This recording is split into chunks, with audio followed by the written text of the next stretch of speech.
This episode, you're going to learn how to create bite-sized, accountable, provable goals so that you can live the life that you've always wanted to live.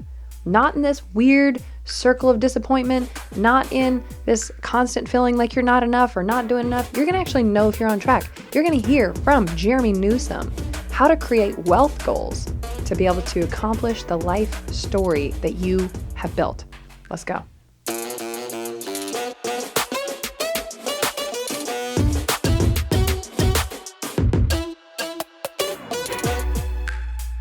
All right, for everyone listening, full disclosure, I'm going to be on absolute fire for the next few episodes. I'm so jacked up right now because we're on an island together, Brittany, me and you. Living the dream. Living the dream. Recording magic. Yes. Straight magic. Speaking of magic, what does it look like today? Oh my gosh. Today, we are going through the other section of what I like to call your designed life plan. And it all fits on one page. You can download this tool on our website, broketowoke.com. And get this amazing tool for you. Where did we get this tool? We made it up out of our butts. Yeah. And this is the thing that has helped us stay true to our mission and vision. So yesterday we talked about relationships and we talked about achievements. Now we're going to go through the category of lifestyle/health and wealth. So we're going to start with Jerremy. Jerremy, when you're looking at your eulogy, and you understand what you want that story of your life to be, you're probably going to need that tool called money to be able to accomplish a few of those dreams, if not all of them, correct? Yes. So do we just wake up wealthy? Is that normal? No, it's not normal. Not normal. Not for most of us. And that hasn't really been our story. So if you're going to just end up with this beautiful life story and you need the tool of money, then we have to create a plan. So today we're going to be referencing pieces of our eulogy. You're going to look there for direction. Always go there when in doubt. And then you're going to back it into, all right, if that's going to be true at the end of my life, where do I need to be in the next 5 years with my wealth? Now, I know we've got some categories. What are those that people should be thinking around for goals in their wealth category? Specifically wealth, people should be thinking of businesses. So what type of businesses should they have? What's the purpose of those businesses? What kind of cash flow do they generate? What sectors are they in? What do they focus on? So be thinking through specifically what businesses will you have and will you be a part of? How many will you own? Write some down.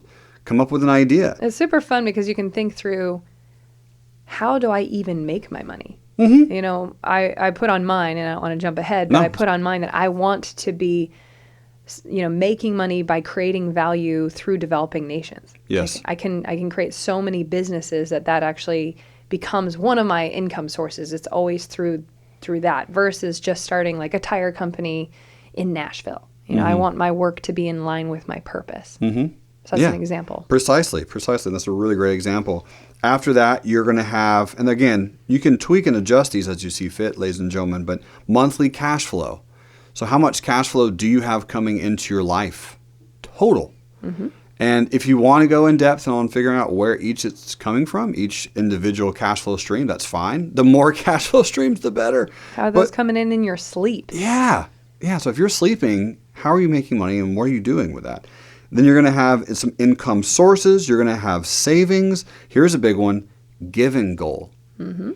So what is your giving goal? It could be, again, this could be monthly. This could be annually. It's up to you. And if you want to write down, who are you giving to? What organization? So you can get pulled by that. Beautiful.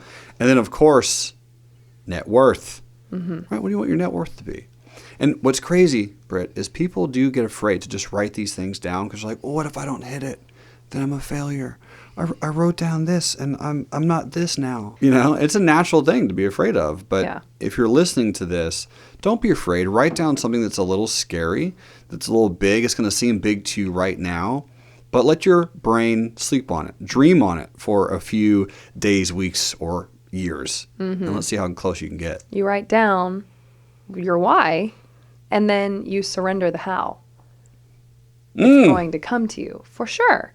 I've seen the weirdest stuff happen. Guys, it's like my life is a never-ending series of miracles. Yeah. But I'm going to tell you, it's for me become this process. Again, you're going to be able to find that tool online so you can see this visually, but it is so powerful to be able to just write down, why do I need that net worth? Not, I want to be a billionaire because it sounds cool. Well, sounds cool is probably not going to be enough to pull you into doing that work that it's going to require, the dedication that it's going to require to become a billionaire.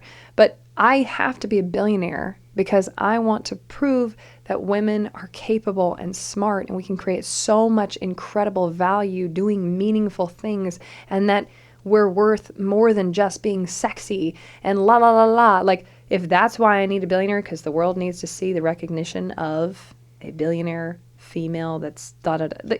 There's a better reason. I'm going to overcome those obstacles versus it sounds cool and I think that's something I want on my list. Sure.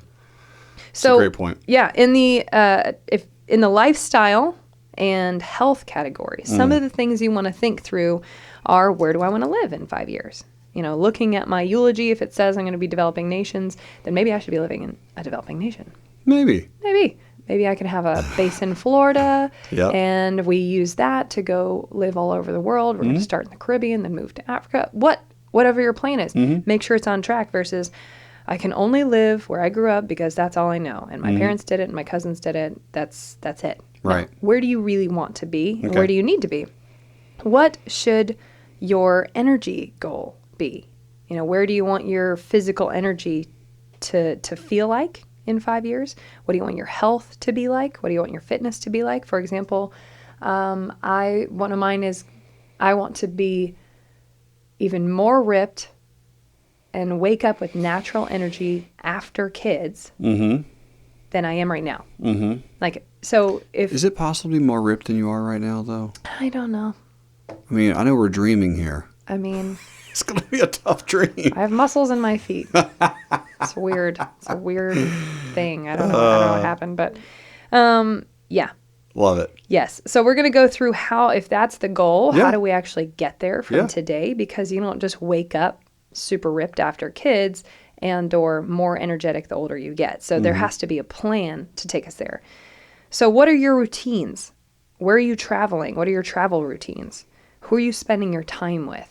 And that is really, again, the lifestyle goal. So we're going to jump into a real life example. Jerremy, do you want to pick one of those in the wealth category and tell us what yours are? I would love to. What I think I want to focus on, and I'd be really excited about, is the giving goal. And the giving goal is one that I've kind of highlighted because I love giving. One question I received recently from a business coach that I'm working with, a influence and sales coach, is he asked me, how do you amplify where you are now to where you want to be in the next 30 days? Like, how could you absolutely do it right now? What would be the very first metric that you can track? And I was like, my metric, man, that I think I should track is how much I'm giving. Because that's an immediate number. I can find that out instantaneously. How much am I giving away and to what causes and how much? And if I turn that dial, it's scary always, right? To everyone. Like, just give 3 times more than you're giving now. It's like, whoa, wait, I have to make more money to do that. But I can track that because if I'm giving more money, that means I'm probably making more. So my giving goal, in 1 year from now, I would like to give annually $5 million to organizations. Probably pick and choose. I don't think I'll be one specific direct organization, but $5 million a year. Do you have a filter for what kind of organizations you would be giving to? Yes. And the filters initially, my present day filters, are the ones that have impacted my life in a big way. So for example, United Way, right? My niece was born premature, and I know you had some experience with that as well. And so United Way is a company organization that spends so much time and countless energy helping premature infants stay alive. Cool. Ronald McDonald House kept my sister up, right, so she didn't have to go back and forth between the hospital while Gabrielle, being a pound and a half in the hospital there, was able to stay at the Ronald McDonald House. So that's a big one. So ones that have impacted my life directly and ones that will continue to impact other people's lives directly, I think, are organizations. So that's one of my filters, is just to make sure that it's a mission. It's something that's a beautiful cause. It's one that's really pouring and enriching lives of others. And in 5 years, I would like to give $100 million annually. Wait. Where's the $5 million? $5 million is 1 year. You're starting too soon. Starting too soon. 5 year, we're going to start with that. So you always start at the end. Okay. So we'll go all the way to year 20 then. Year 20, 2.3 billion. Okay. Right? Year 5, 100 million. Year 1, 5 million. 90 days from right now, I would like to give $500,000 between now and the next 30 days. That's scary. It's a big number. It's like, okay, well, if I'm going to do that 90 days from now, what do I need to stop doing right now to be able to do that? And so my stop is stop spending frivolously on things that I might not need.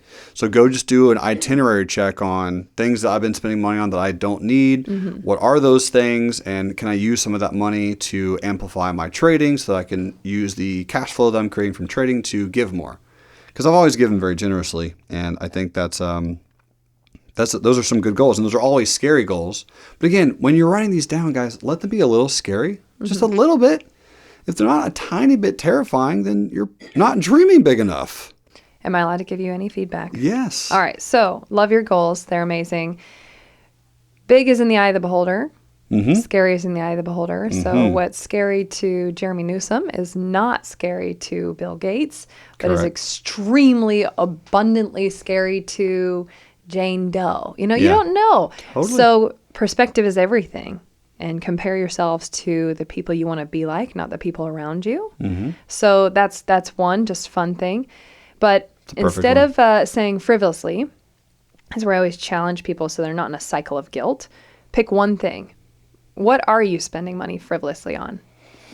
Give me one example. Awesome question.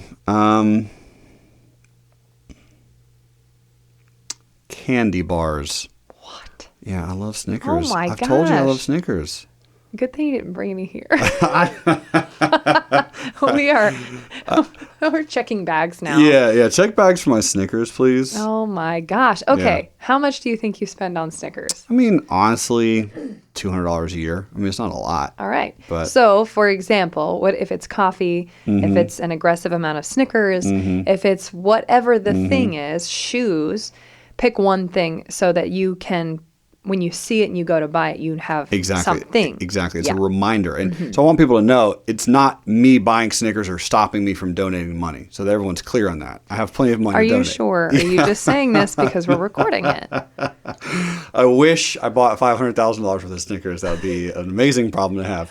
But but it's one of those reminders where it's like, okay, there's something you can stop doing now that just challenges you, that pushes you a little bit out of that comfort zone. Exactly. And that's an amazing reminder. Thank you. Yes. We just want you to be specific. So the rule is if Jeremy can't prove to me that he didn't stop doing that thing, then he owes me $1,000. Bingo. Again, I will put it to good use. Yeah. But what does the word frivolous mean? Can you prove that happened or didn't happen? So when you're writing your stuff down, he said the number 2.3 billion. Yes. 2.3 billion. I think he can mark that off if that happens or not. 100,000, 500,000, all these numbers, very real. But when we write goals, anyway, that's just my biggest thing I've seen where people miss it. Yeah, totally. Thank you. If you can't prove it, then it's not a real goal. Yeah. Yeah. So we've already got things in here for you. We've got, some tickers, like ideas like the word giving. Yep. And then we've got the timeline. It's up to you to say if it's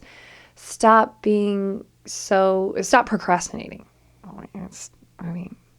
That's hard to prove. Good luck. Yeah. Everyone procrastinates a little bit. So it would be wake up when my alarm goes off the first time and get out of bed within 60 seconds. Bang. No snooze button. Check it off. Yeah. Can you do that? 5 days a week. Can you prove to me that you did that? Right. Yeah. That's a phenomenal approach. I love that. Exactly. So it's just clarity is for you to be able to have synergy, to be able to just go wild.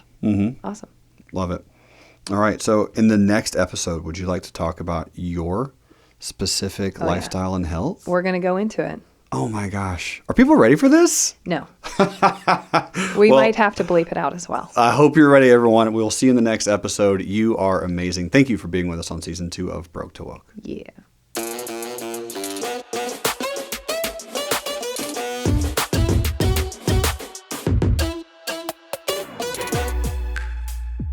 There is one particular website which stands above all others.